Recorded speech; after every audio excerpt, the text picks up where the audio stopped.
was like total blackout, 100% blackout. You opened the drapes, the city was totally dark. I mean, this is a major city in Europe, and it was. And Gloria went down to the gym the next morning. She couldn't even get the lights on it, right? So nothing going on.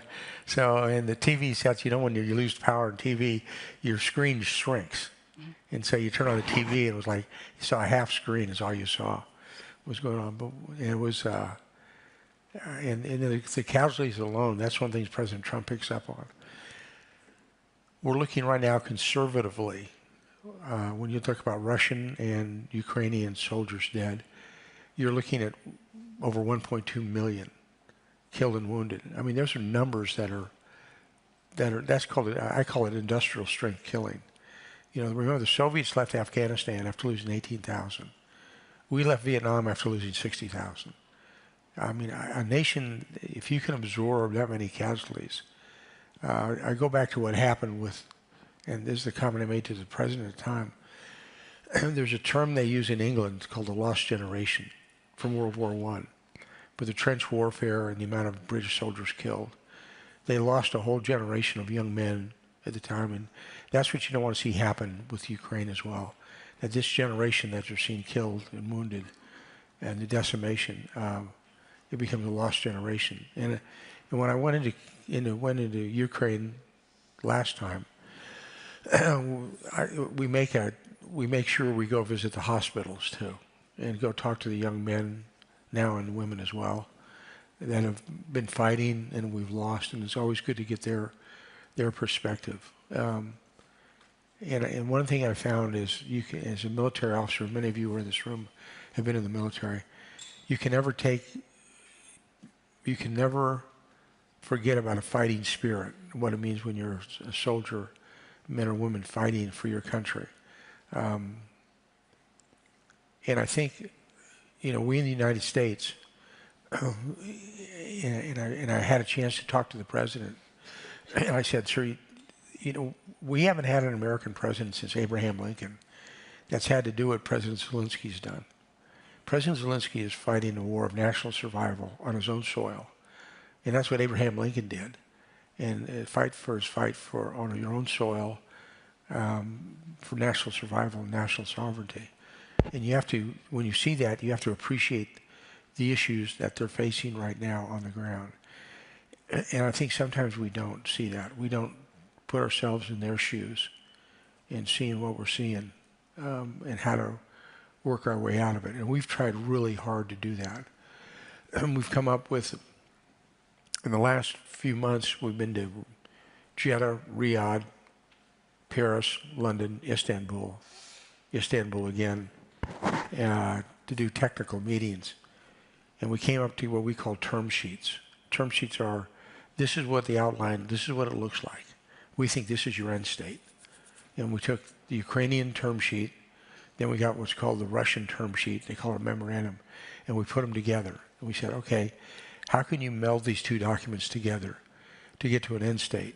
And we are pretty comfortable right now. We know what that looks like. We know what an end state could look like, should look like, and if we can just get to that point, we think it's winnable. Winnable meaning you can get to a peace agreement, and that's where you really want to get to. Could you share a little bit more on this end state that you've been mentioning? How does it look like? Yeah. Well, when we talk about it, the term sheet, we talk about I call it a comprehensive ceasefire. Comprehensive means air, land, sea, infrastructure. And as their Minister of Defense, Umarov, said when I talked to him about it, he said, General, you've asked me the same question numerous times, and I've given you the same answer numerous times. No shooting means no shooting. I said, okay, I get that, okay. So when Umarov said that to me, I said, okay, I understand what a ceasefire means. And that's where we want to get to, is comprehensive ceasefire. We call it ceasefire in place. Ceasefire in place meaning the ground you are physically on, that is the ground that is yours now. You occupy that. And that's okay. Does this mean de jure or de facto? By law, or just by the simple fact that you're physically on the ground? and as our soldiers are there holding that ground. And then we want to get to that. We want to get to the return of the children, the prisoners that are out there, that made a sustainable ceasefire long term, sustainable not only for the Ukrainians but for Europe as well. And then try to get the Russians back into what I would call the League of Proper Nations. So everybody's kind of working together. That we're all, there's a level of, you kind of balance it out, meaning you can all live with the results of this for the long term. That's where you want to get something that's sustainable long term. You don't want to do this. We don't want to see a war start again in 3 or 4 or 5 years. You just don't want to go there. Thank you for that. So we're sitting here in Brussels, and obviously we've seen Europeans stepping up in many, many ways.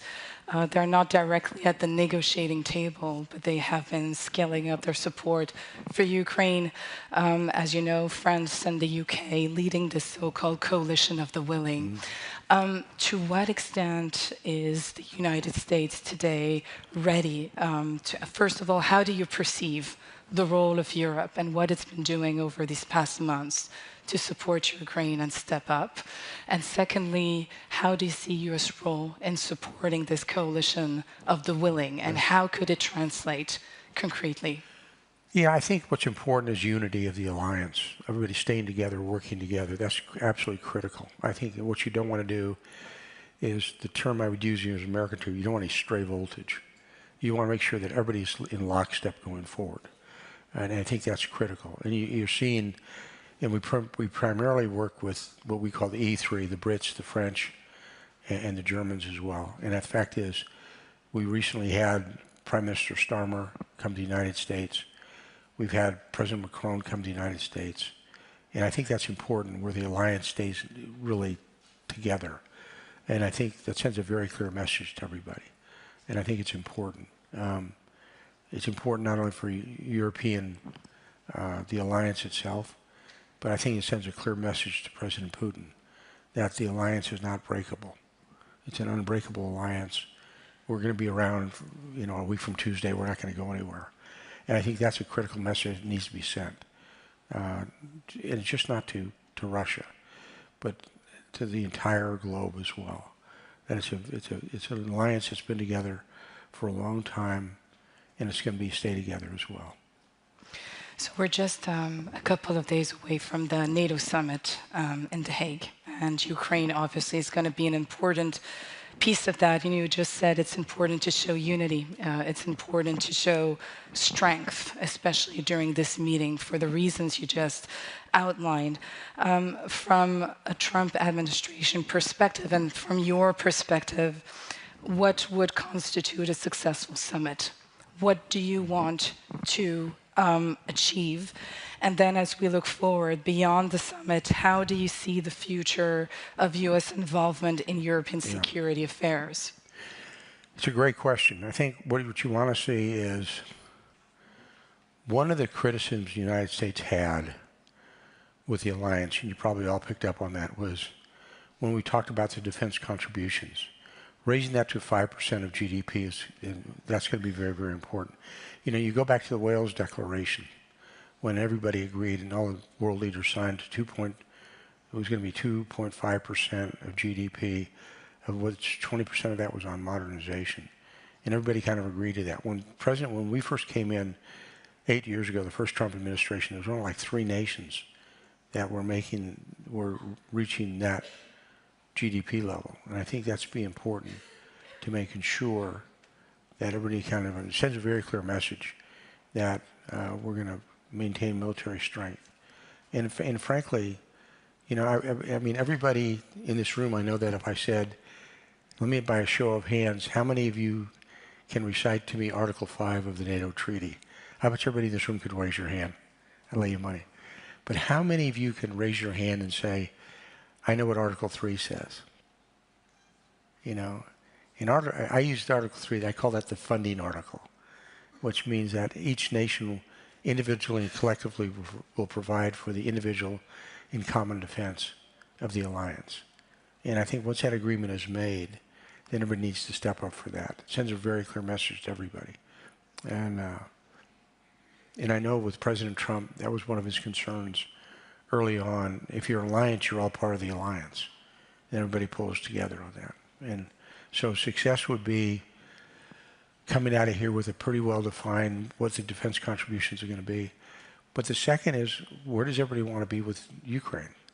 What does this look like for NATO and the membership of NATO and working with Ukraine and working with, bringing Russia back into the state of stable nations? What's that going to look like? What's that going to be? And I'm not sure we're there yet.